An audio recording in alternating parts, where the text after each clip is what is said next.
Next, from the City Club of Chicago, a panel of House and Senate lawmakers discuss whether Illinois' school funding formula is fair, and if not, what changes should be made to it. This runs about 50 minutes. And we will have, starting with Karen McConaughey, a few opening comments on what you see as the, what do you see? Wow, where do you start with that? First of all, thank you for the opportunity to be here today.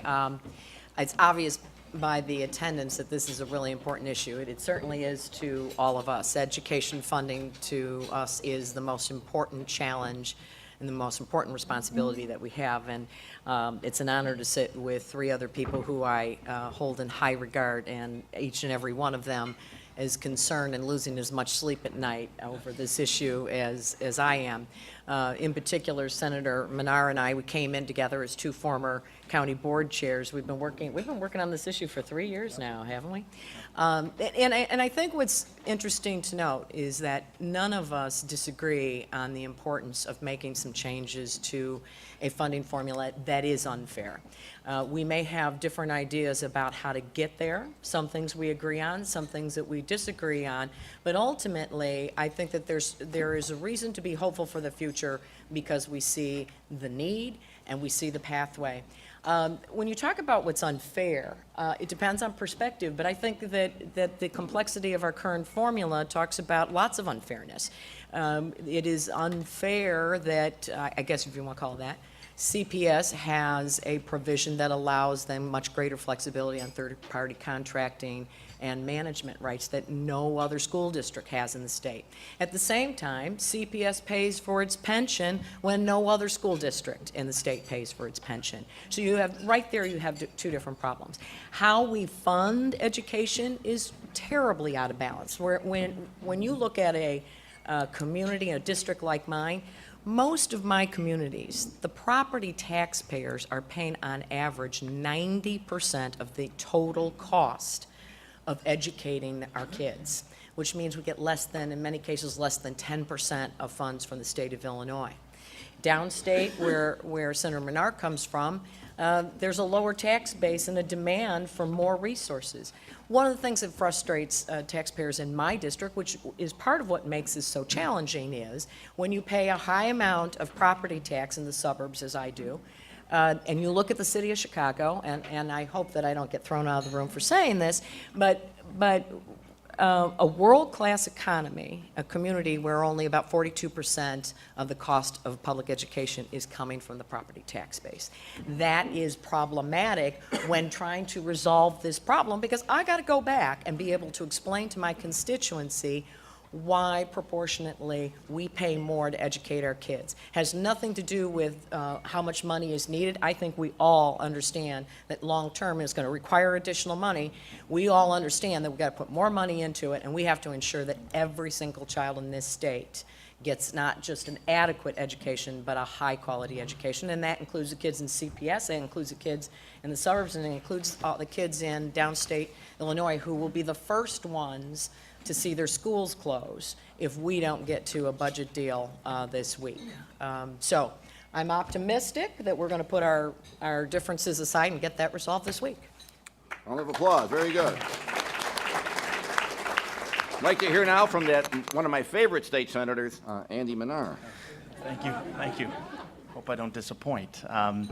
Thank you for having me second time. In 2 months, we had a budget panel back in May, which was timely and continues to be timely to this day. This discussion today on school funding in our system in the state today is incredibly timely because of challenges that districts across the state are facing. Of course, here at CPS, in my own district back in Bunker Hill, in Macoupin County, the home of Vince DiMuzio, who frequented this room many times. Let me begin here. Our system today is completely rotten in Illinois. It's rotten at its core. It is punitive to children that live in poverty, and there's no metric that you could assess with in Illinois that would cause us to continue to preserve the system that we have today. That's a strong set of statements, but I believe it to be true, and I think as the conversation continues into year, I guess, 3 now on school funding in the Senate and in the House, that continues to be the case. Let me throw out a couple of statistics that I think ought to be troubling to everybody in this room and beyond. In the state budget, 40% of what we have, whether it's a lot or not a lot every year, only 40% asks the question, do you need it? So only 40% of the money that we have in the state budget today goes through the filter of need or demand. That's the lowest of any state in the country. Number two, there's an inverse correlation between property tax rates and per pupil spending. And my guess is we're going to have a hefty debate about property taxes today, which we should in the state. But generally speaking, the districts with higher tax rates in the state, across the state, spend less per pupil. So much so that there are districts in Illinois today that couldn't tax themselves into equity even if they wanted to. And that's a problem. That didn't exist years ago when the current funding formula was put in place, when Senator Berman was in the Senate and led that charge. But it exists today. It's reality. So there are districts in the state that already have the highest tax rates, that are well below adequate spending, well below the state average, that couldn't tax themselves enough, even if they wanted to bring about equity to get the outcomes that we want from every school district and local school districts. A third point, we spend less on children that live in poverty as compared to children that don't live in poverty, which is opposite of what we ought to be doing with our state funds. We don't prioritize state funds to classrooms that serve children that live in poverty. It's about 81 cents on the dollar. So for every dollar that's spent on a child that doesn't live in poverty in Illinois, 81 cents is spent on a child that does, which is opposite. Other states get this right. Diverse states like Ohio get this right. They have a progressive funding formula that results in better outcomes from some of the most challenged classrooms in the state of Ohio. We could do that in Illinois. It's going to take a change in public policy. And then finally, I'll just end on this point, back to the issue of all children that live in poverty in the state, no matter where they live. On average, in a given year, a child that lives in poverty has $2,000 less spent on his or her education. $2,000 per year for 13 years. So step away from this panel discussion and think about that in the life of a child that lives in a neighborhood or a small town that has only known poverty his or her entire life. That's substantial. And that has an impact on our budget. It has an impact on outcomes of public schools, and that has to be changed. And the only way we're going to do this is either by spending more money and directing that money toward those classrooms where those children go to school, or by changing what we have today, or doing a combination of both. The state Senate has led this effort, and I'm very proud to be one voice in that effort. We've passed multiple bills over to the House, and they're being considered. And we've tried the approach of recognizing the difficult policy discussion that Karen and I and Ron and Barbara have had for well over a year now between the House and the Senate. But something's got to change because despite the budget impasse, if we don't change how we direct money to schools, this problem is going to continue to plague us for years to come. Thanks again for the invitation. Look forward to the questions. Okay. State Representative Sandek, you're up. So it's difficult following Andy Manar in any conversation about public education because he has been a leading voice for reform, I think, for 3 years running now. And to his credit, he has been transparent and very open about what he sees as deficiencies in the system. And to his credit, he has not wavered. And he has my respect for that. But the practical sometimes has to supersede the theoretical. And where we are today, Andy first brought SB 16. It passed out of the Senate, I think it was 3 years ago, give or take. SB 1 was next. It passed out of the Senate. And most recently, SB 231. Now, they're not identical. They're principally similar, but there are technical differences. And Andy has worked very hard to move a bill that could be introduced in the House and a conversation could follow. For reasons beyond the ken of my abilities and beyond the scope of being in the minority party, those bills have never really been introduced in the House. So the folks in charge of the legislature, at least, haven't brought a unified plan towards reforming public education spending. I do think Andy's bills ought to be vetted at the House in a far more transparent manner. It just hasn't happened. I will say that anyone that knows anything about public education will say that it can be done far better. And I was thinking this weekend. The topic is it fair? And obviously, fairness is always in the eyes of the beholder. It's entirely subjective. But I think almost anyone that pays 5 minutes attention to public education and has a conscience would say, at the very least, it's outdated, it has bad outcomes, and could be done and should be done far better. Fairness, in all fairness, is a destination that we constantly look to achieve. I don't know that we do it in any realm of state government. I don't think higher education is funded fair. I don't think how we fund public infrastructure. You ask those that bid on those contracts if it's a fair process, you may hear some grumbling. In fact, if you're not, unless you live under a rock, you know that we're having a little bit of a problem finding a budget solution on a macro level in Illinois. That's entirely unfair. So while I was, noodling this concept, a couple things came to me. One, we should be working on this far better. We're not doing it right. So the Senate sends over some concepts to the House, which have yet to be meaningfully addressed. The Majority Leader, Barbara Flynn Curry, has led a year-long bipartisan process. I'm in that committee. We have met. We have heard from superintendents, stakeholders, from all aspects and segments of Illinois education. Now, we haven't drafted a bill. We haven't done anything different for the formula. In fact, the bill the Democrats in the House passed out and sent to the Senate on a macro level, which was a funding budget for everything, had more money in it for education, for CPS, but it didn't change the funding formula. And when the bill that the K through 12 bill that came over from the Senate went down in flames in the House. So we're doing it wrong. We ought to be doing it far different. Republicans had a unified plan that hasn't seen the light of day, such as the life of the feckless minority.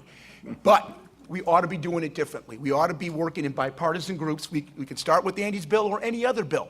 And frankly, there's other bills out there too. Senator Berkman, Andy's colleague and Karen's colleague in the Senate, has kind of an evidence-based proposal.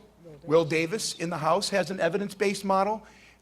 There are other, I think Senator Lightfoot has a bill. There's bills out there. Now, we've never put them in the House. We don't take them out of committee and vet them, which I have a fundamental process problem with. I think we ought to be doing that. I think we ought to be doing far more in a transparent manner to fix an outdated, overly complex, burdensome calculation, if you will. We can be doing it far simpler.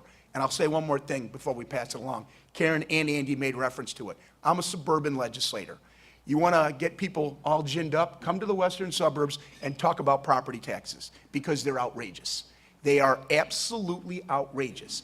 A full 90% of my tax bill goes to pay for my K through 12 and higher education. Do I like how it's allocated? Did I have any voice in how it's allocated? Those are, I think, rhetorical questions to a large extent.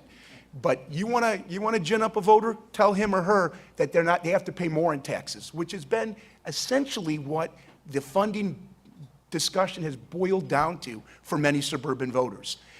I'd prefer far more evidence, outcome-based processes that talked about trying to find baselines for everyone, whether you're from Naperville, Hyde Park, Bunker Hill, wherever. We got to be doing this better, and I think we can. We can finally get towards the road towards fairness, or move towards fairness, but we have to do it far better. Okay, round of applause for Barbara, you're up. Thank you very much, Paul, and thank all of you for being here. I'm delighted to be part of this very distinguished panel, people who are truly experts in state government and education reform. Senator Manar is absolutely right. We treat the least among us in a totally shabby, inappropriate, shameful fashion. $2,000 per year per child, $2,400 per year per child, if that child happens to be a member of a minority group and also someone who lives in poverty. I'd have to first say, having been in the Assembly for some time, I know it's my fault we haven't solved the problem by now. In any case, I'm still working on it. That this is not a new problem. Senator Berman is here, and many years ago, Senator Berman was picking up the cudgels for a fairer system of funding public education. communities like Fort Heights, communities in the south suburbs, for example, Andy is right, no matter how heavily they tax themselves, they still will not put enough money into the system to do an adequate job for the children in their classrooms. Part of the problem, I would say, is that the state itself has not stepped up to the plate. So the average property tax dollar in Illinois, 60 cents goes to pay for public schools, the rest for other kinds of municipal and other services. Nationwide, that number is closer to 40 cents on the dollar.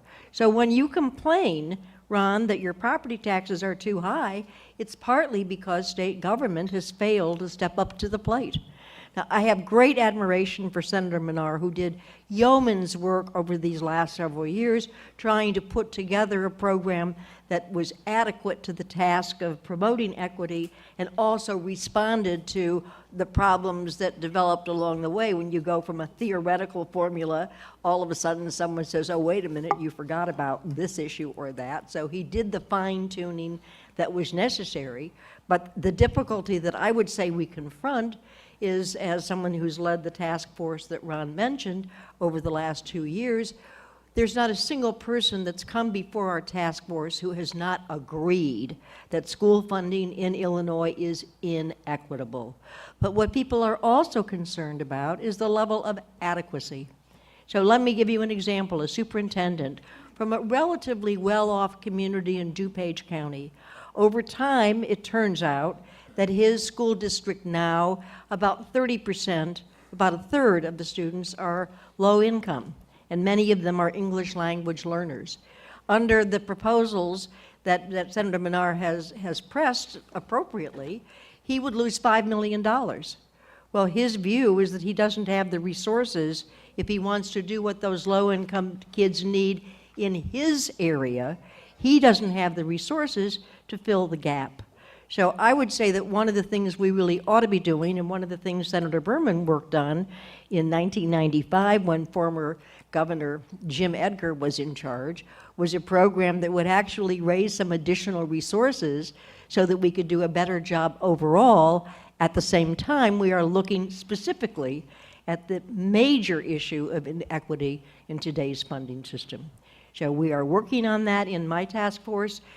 The budget working group that the governor has asked people to come together with doesn't have long-term solutions yet, but I'm hopeful that at some point we will figure it out. One of the charges the governor gave, not to the stopgap budget working group, but to the earlier one, was find the resources we need as well as the cuts we must make in order to be able to make Illinois whole.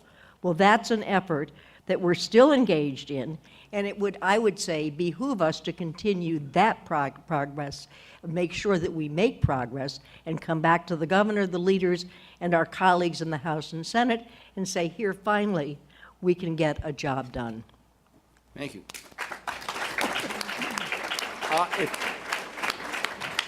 If you have questions, one of the people who are outside will be coming in to collect those questions. There she is, little Caitlin. All right, if you have a question, raise your hand. The professor will start off, like Lawrence Spivak, Mr. Roebling. You remember him. Thank you for that. I've taught this for, well, as long as Barbara's been in the House. And all of you are articulate, all of you are correct in what you say, but still, this is like a tennis match, and each one's using a different ball. You're not hitting back the balls to each other.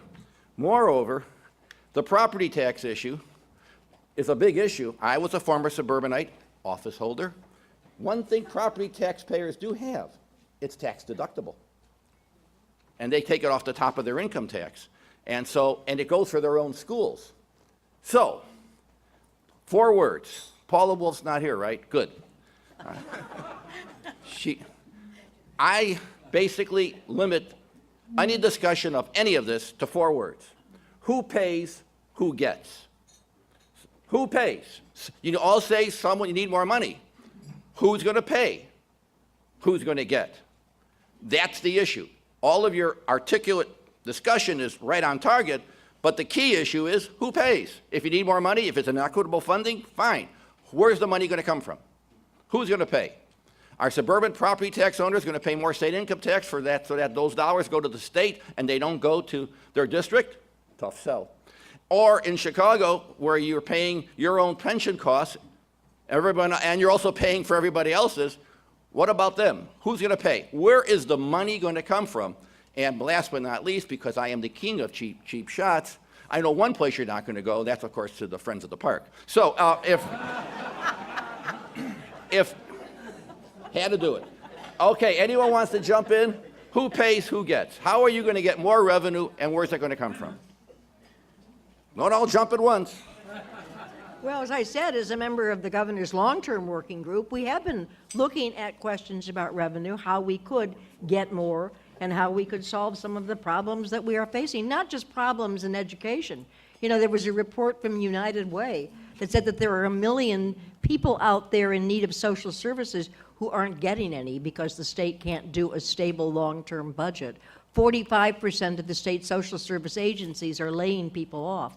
It's not only the schools that need stability and need fair and adequate funding, but it's a whole range of social. I understand that the people who provide food in the state prisons aren't getting paid. And we all know that there is a crisis in road construction. If we don't start soon, the summer will be over, and there is at this point no capital budget in order to make roads work. So we have a lot of problems, not just the one we are discussing today, and I'm hopeful that we can figure out, as the governor's mission says, a grand bargain in this working group that would solve the problems with new revenues and with significant cuts in state spending. Anyone else jump in? Yeah, I'll jump in. We referenced earlier the evidence-based model that is beginning to build a lot of bipartisan support in the General Assembly, and one of the reasons for that is that when you talk about funding, the concept is the funding tracks with the child and that individual child's needs, whatever that might be for that child. That's how you determine the amount of funding. So a child in poverty gets the same consideration, whether from the city of Chicago, from the suburbs, or downstate. That combined with the formula directly addresses ability to pay. So not what you're paying in property tax, not what your assessed value is, but what is your community's ability to pay. There is, Senator Manar has a very different property tax challenge in his part of the state than I have. But at the end of the day, we're still paying high property tax. The ability to demonstrate a level of transparency where you can identify how children are how their education is being funded and who's contributing what, makes it a lot easier. My communities will probably pay the same, maybe even more under that kind of a formula change, but it's transparent and it's based on local ability to pay. So I think that is one of the ways that we can look at that going forward. How do we get to something that all of us can live with? And it is one of the areas where we're beginning to build some bipartisan support. Yeah, let me make the point that we shouldn't just ask the question, who's going to pay and who gets what. We should ask the question, what's affordable? We have to ask what's affordable too. And I think the bill that, is my mic going to go off? I really like this. Yeah, I just failed. Yeah. I just failed. No, been at least, what, 10 minutes? So we have to ask what's affordable. And Leader Curry mentioned Senate Bill 231. You know, there's a cost associated with that bill, but there should be a cost associated to improving a system. We tried improving a system at a neutral cost, and that was Senate Bill 16. And that was rejected by just about every Republican in the legislature because, according to those words, it set up a system of winners and losers. So we attempted the approach of trying to change the system using current resources, and that was rejected. Senate Bill 231, which is pending in the House, builds in hold harmless provisions, is phased in over time. That comes with a cost that's associated that has to be paid for. It has to be paid for, which means we have to have a revenue conversation, not just to address our structural problems with our budget, but with structural problems with school funding. So it's an affordable option. That's my point. 231 is an affordable option to begin that transition into a new system to right the wrongs that we have in the state today. And Professor, let me answer the question. I'll try and be far more succinct. It was structured, SB 16 and SB 1 was structured where the suburbs paid and the city and other school districts received. That was the equation then. Senator Manar has put forward a new proposition. It has not been vetted at all in the House. Good, bad, right, or wrong. Again, I don't set the docket. I can't get anything out of rules, let alone on the floor. So I'd love to have that debate. But the fact of the matter is, the structures we have seen has been bad for suburban voters, and it's been subsidizing other parts of the state. That's not kosher to my voters, so I'm never going to vote for it. Surprise. Would I like something that is far more evidence-based, that's far more equitable, that addresses adequacy fairly? Look, no one wants any kid to not get a good education. She or he is entitled to some baselines, and frankly, the formula that now exists tries to do that, but as Barbara said, over the years, it's become so complex and multi-leveled, it's unmanageable. We can and should do better, but right now, what was before us, and we never got the chance to talk about 231, what we talked about hypothetically was where suburbs paid more, and that was just patently unfair. So, Okay. may I respond? Sure, quick. Okay. Which suburbs? So in Senate Bill Fort Heights. 231, in Senate Bill 231, let's dive into CPS. Let's dive into this. Senate Bill 231 has been called a bailout. Options that have been, filed in both the House and the Senate have been tabbed with that word. But the bill the Senate passed, there were 104 school districts that received more money proportionally per student than CPS. 56 of those were in the suburbs. 56 of those school districts were in the suburbs for the fact that they're underfunded today. There are suburban communities in Illinois today that have underfunded classrooms that pay the highest property taxes in the state of Illinois. And the current funding formula, the proposal that the governor's put forward, doubles down on that approach. It digs that hole deeper for another year so that when we finally decide to get out of the hole, we have a bigger hole to climb out of. That's why I think we need to change this system today. So I just want to be careful about, putting the state into these geographic sections, which, puts roadblocks in front of us to have the conversation about how to have reform. Okay. In that bill, it was split between the suburbs and downstate. CPS was 105th on the winner list, as it's called. But let's remember, the suburbs, it's not a cohesive group of school districts. There are districts in the suburbs that are underfunded today. You meant would just wanna not paying add the if most I- on property taxes, the highest property tax rates. Rates, correct. Right, Right. right, there's a difference. Dollars All right, versus here we go. rates, right. We'll get back to this. Barbara, it's not so easy controlling all this, is it? I was going to say the evidence-based model, of course, would also require additional resources. I think the price tag they've set is about $5 billion. So there's nothing about school reform funding that is going to be inexpensive. The reality is you can't do it on the cheap, and that's part of the reason we are in trouble today. And you talk about who gets, who pays. Well, right now, in the suburbs that are affluent, they are paying a very significant share of their property tax dollars to fund their schools. And that's, again, back to the main point, and that is that the state is not stepping up to the plate. And until the state does, property taxes will be the major force funding schools across the state of Illinois. A big problem if you're Fort Heights, because you don't have property value. It's a different kind of problem for Ron Sandak's district and for Karen McConaughey's, but it doesn't mean that it isn't a problem because they are cranky about their property. Although I must point out, there was some talk earlier about Chicago's property taxes and what happens in the suburbs. It turns out that the operating tax rate for Chicago Public Schools is higher than it is in any of the school districts in Ron Sandak's district. I thought I'd just mention that. Now, you Just bring throw that in. I would be you happy bring to in- compare you- property you tax bring bills in- with you any day of the week, You Rob. bring in a lot of money with your Oh, tax rate, so I. Yeah. All right.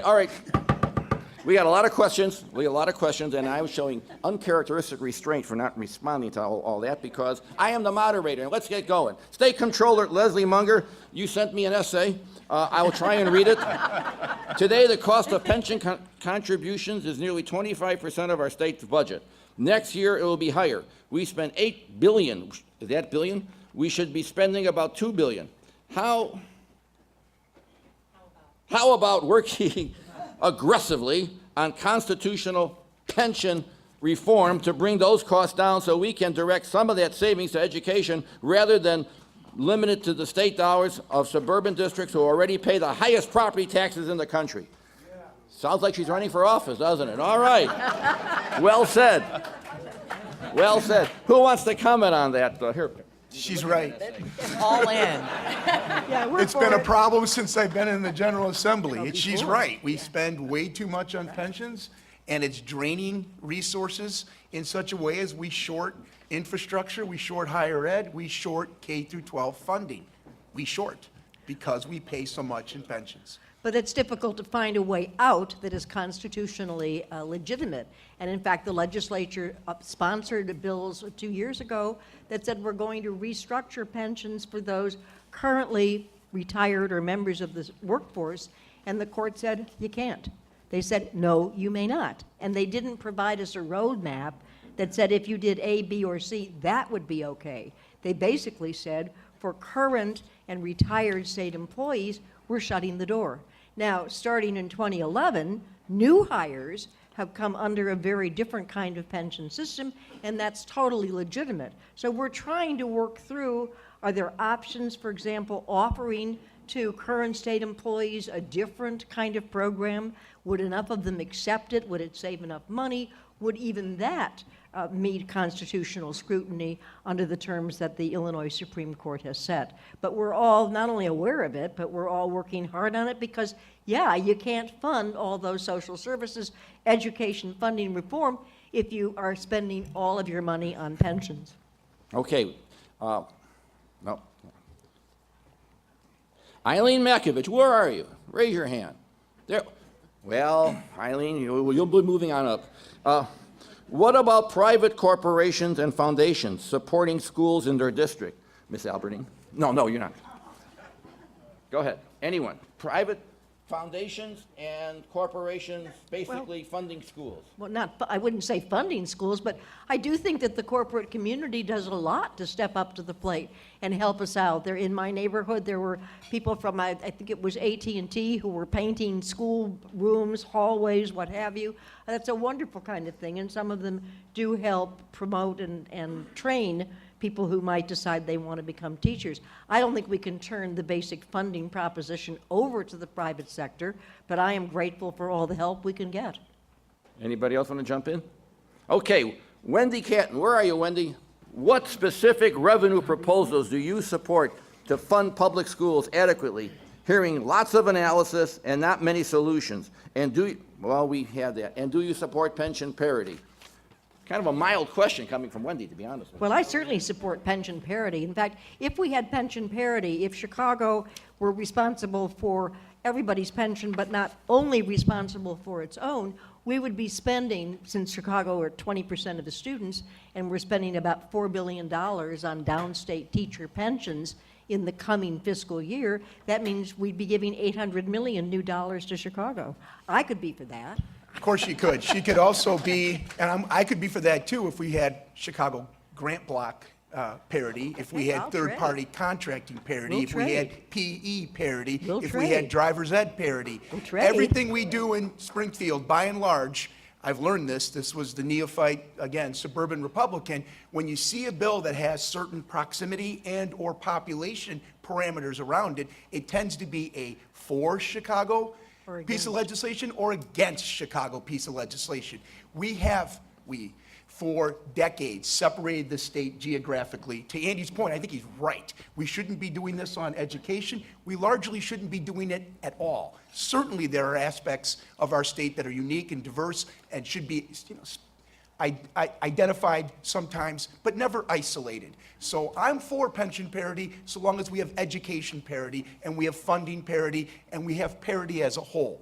When that day comes, you'll see me with the majority leader on the pension parity vote. You're doing kumbaya. It's a kind of pretty picture. Okay. Chris, help me with your last name. Grozev? Not bad. Okay, and by the way, unlike like some of you who write this big, Chris had very good printing. Here we go. When can we expect, oh, Jesus, nice printing, nice soft question.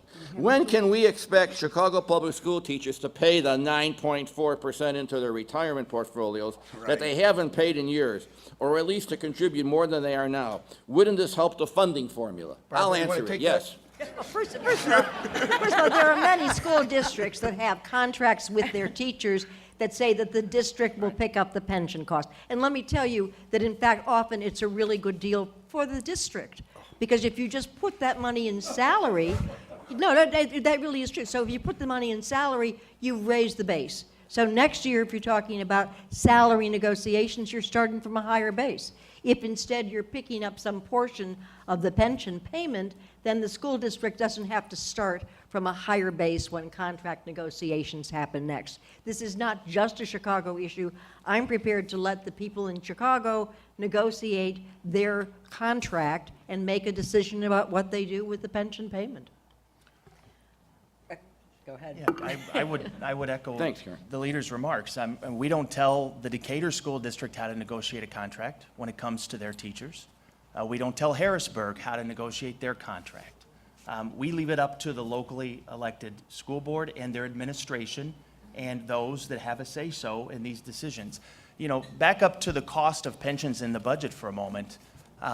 You know, the TRS payment, and maybe the comptroller could correct me if I'm wrong, but I believe it's going up about $300 million this year from FY 16 to the proposed 17 budget to It'll make be the about complete $4 payment. billion.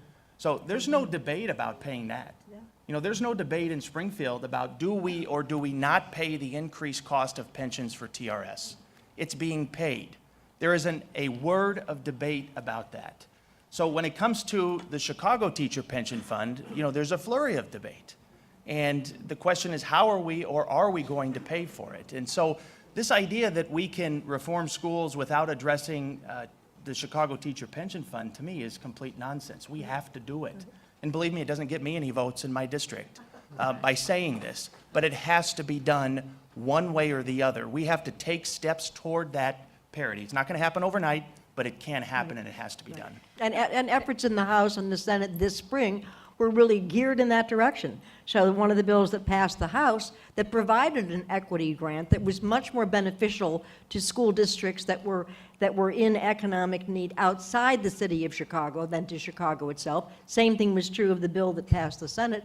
Both of those bills provided some support for the Chicago Teacher Pension Fund, just in terms of operating support. I think the Senate version gave them about $200 million, which is the operations cost. The House was only half as generous. It's so like the House, half as generous as the Senate. But in any case, both chambers did say, yeah, we should begin to do something, and we started with the actual costs of the coming year, of the new costs that the system would incur. Well, this is definitely an area that when you talk about fairness, there's unfairness about this across the state, not just in the city, not just downstate, because except for the city of Chicago, every school district essentially has the luxury of negotiating and not worrying about paying the bill. So they can agree to pick up the employee's portion of the pension contribution and not have to worry about how it's being paid for, because that's what we do at the state. Then we have to try to figure out how to meet that obligation. You know, this is another area where, again, we're not all anti-Chicago. This is another element that really contributes to what brings the whole system down. Okay, moving on. By the way, a lot of questions. Many of them are similar, so I'm skipping over them. Carolyn Balicki, where are you, Carolyn? All right. CPS parent. This is for you, Karen. Not in your district, so you could swing for the fences. Are you advocating vouchers within Illinois? You know, here's the thing about vouchers. I think that's a decision that should be made on a district-by-district basis, because vouchers may be an important tool in a school district's portfolio in one school district and may not have any relevancy in another. This really speaks, in my mind, to the ability to empower our local school districts to make as many of their own decisions as they possibly can. Okay, this one's for you, Ron. Get ready. You know what's coming. This is from Tom McDougal. Where are you, Tom? Doesn't want to raise it. Right over there. Close. Okay. He's my constituent, be careful. This is to Ron. Are you saying that your wealthier voters are unwilling to help fund education for poorer children? That's not a sandbag, that's just a straightforward question. I want you to know. Absolutely not. We're doing it right now. So Tom absolutely is my not. constituent. I just want you to know Yeah. that for the record. God love the city club, right? Sandbagging Could all I over just the a place. little, All a little right. historical footnote, and that again, when Arthur Berman was in the state senate, he carried the bill. I was the House sponsor, Governor Edgar's bill, and what that provided was an increase. Oh my heavens, think about it, in the state individual income tax to do a better job of funding school districts, particularly those that were filled with children with high levels of poverty. And you know what? The bill passed the House with votes to spare, Republican and Democratic votes.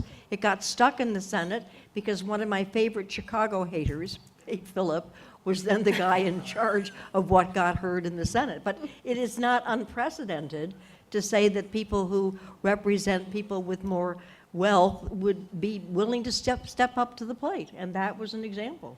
You know, I think just because you're in a position where you have to explain the challenge from your voters, your taxpayers' perspective, doesn't mean that you're not committed to providing the Right. very best for, And that's for fair. all That's fair. children in Illinois. But it's a complex issue, and when you want to know why Ron Sandeck and I are not voting for something, you want to understand what is going on in our districts that cause us not to support something.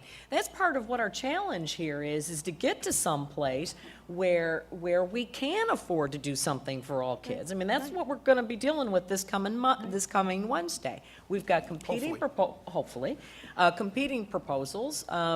You know, we're coming from a position that let's do something short term that gets kids back into school, open school on time, something that we can afford.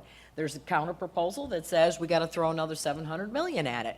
Where's that money coming from? This is the kind of discussion, because guess what? When I go back to my district, if I vote, I may think, even if I think that $700 million is worthwhile, I have to explain to my taxpayers, because they're going to be picking up part of that tab, why was that relevant? That's why moving to formulas and a way of doing things that offer the greatest transparency allows us to indicate, wherever you come from in the state, that you are doing a fair and adequate job of providing education for all children.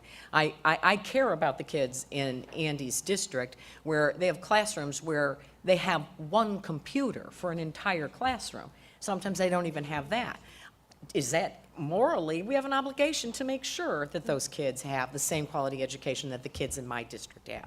So just because we explain and have to represent our districts doesn't mean that we're not equal. Wouldn't be up here. I wouldn't be spending all the time with Andy Manar I've been for the last 3 years. No, that gotta hurt his feelings. I love him dearly. All right, all right. We have a couple of more questions. A lot of these are repetitious, and we have one from Ed Sullivan. Oh, my God. There he is. There he is. A nice moderate question. Should I read it? You're ready for it. Here we go. You wrote it.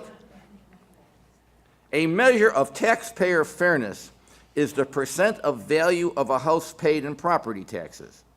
House in Lake County typically pays 3.4% of the value. Is that a fact? Yes. Okay. Parts of Chicago pay only 1.5% of the value. How does the reform discussion address this inequity? Is it inequality? That's a very fair sandbag question. Andy, why don't you take it? Well, we could talk about classification. By the way, before you take it, this is more pub for Art Berman in the history of this club than today. And Pate Phillips' name has been mentioned for the first time ever. Go ahead, Andy. Part of, and Representative Sullivan knows that part of our discussion in the Senate has been how do we devote more resources to CPS pensions. You know, I think on 2 occasions we've passed out of the Senate a bill that would allow the city to raise its property taxes, to devote that money to help shoring up that pension system that needs it. I've said consistently myself throughout our hearing process for the last 2 years that this absolutely has to be part of the conversation. There's reasons why it is the way it is. I'm less interested in the reasons. I'm more interested in trying to find parity on pensions, on property taxes, which you articulated in the question, on how we devote more resources to students that live in poverty, whether they live in Lake County or, you know, in Alexander County, in the deep southern part of the state, but absolutely has to be part of the conversation. We've advanced that measure twice in the Senate. And the House, I believe, has also passed legislation twice that would say that there will be a levy specific to pensions in the city of Chicago, and I believe, Representative Sullivan, you voted for it too.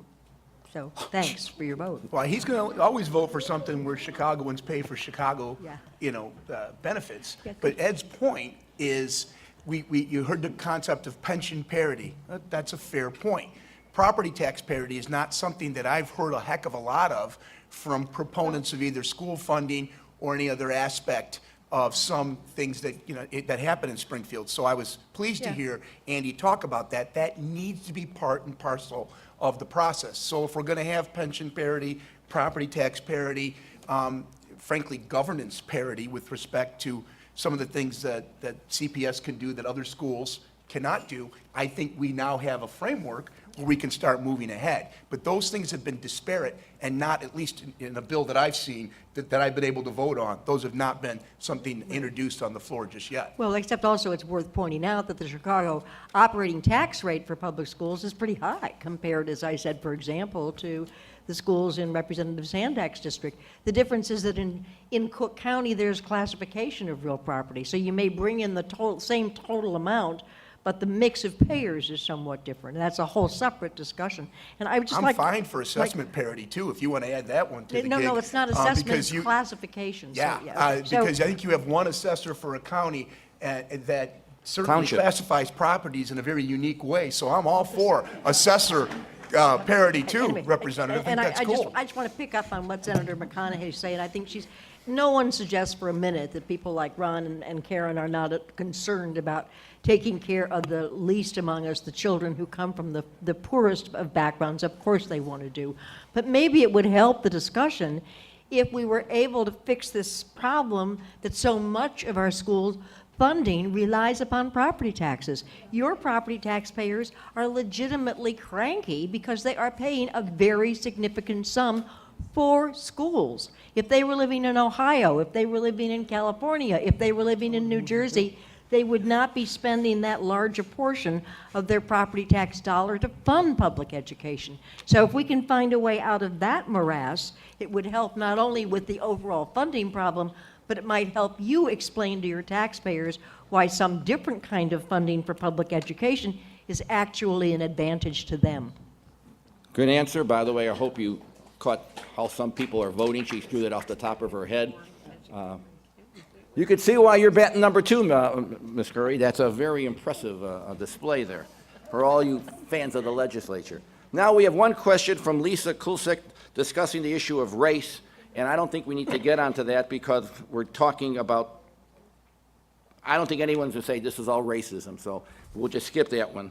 And also, Jennifer Burrows, Illinois ranks 48 out of 50 in funding for yes? No, if I mischaracterize it, I mean, kind of small print for me, too, you caught me. Blah, blah, blah, blah. Your daughter's doing great in Chicago, and, well, what's the question? Stand up and say, well, in 2 sentences. Okay, thank you. Right. Very good question. Sorry for not reading the whole thing, but you basically said it verbatim. I'm sure you all want to jump on that one. Go right ahead. You know, can I just say something about this? Yeah, Not to get into a totally different subject, but this really, in my mind, plays to how we redistricting and how we draw districts in the state of Illinois. Before I came to the General Assembly, I was chair of the Kane County Board, where I had a diverse population of Hispanic, African American, white, all levels of income, challenging neighborhoods, affluent neighborhoods. And I found it a lot I found it that I could do I was doing a better job when I had a diversity of interests and demographics to represent. It put me in a position where I had to do what the right thing was for everybody. The way our districts are drawn, I will tell you, I have less than 5% minorities in my district. That's atrocious. How is a representative, whether it's a representative or a senator, is supposed to understand the challenges? We have multitude of challenges across the state. But the way our districts are drawn, we have very limited demographics of voters that we serve. So what I have to deal with is completely unrelatable to most legislators that come from the city of Chicago, and that's wrong. Anyway, sorry. I guess I would just say that geography and race tend to go together in our society and in our state. So it isn't surprising that there may be affluent, mostly white suburban territory where people like Karen get to be the state senator. And in fact, one of the things about our current system of drawing maps in Illinois is that there is a very clear mandate that people may not find themselves victims of discrimination based on race, based on ethnicity. So there is a very high value in our system of drawing maps that says that you can't district so that African American communities, Latino communities, even Asian American communities are left before you even get to the starting block. So that is important, and if race didn't go with geography, we would not have that problem. That is someone who's testified many times before the various redistricting commissions and written about it. Absolutely true. And that's what's going to happen to this new effort. The people who are going to be against it are going to be minorities because they're going to be either stretched out where they can't elect somebody of their choice, or they're going to be stacked where they're going to have only people of their same race. So your question's good in a perfect society, but the way this works out, it's going to be a real battle because the people who you think you're helping are the people who are going to be against it. Well, how about a big round of applause?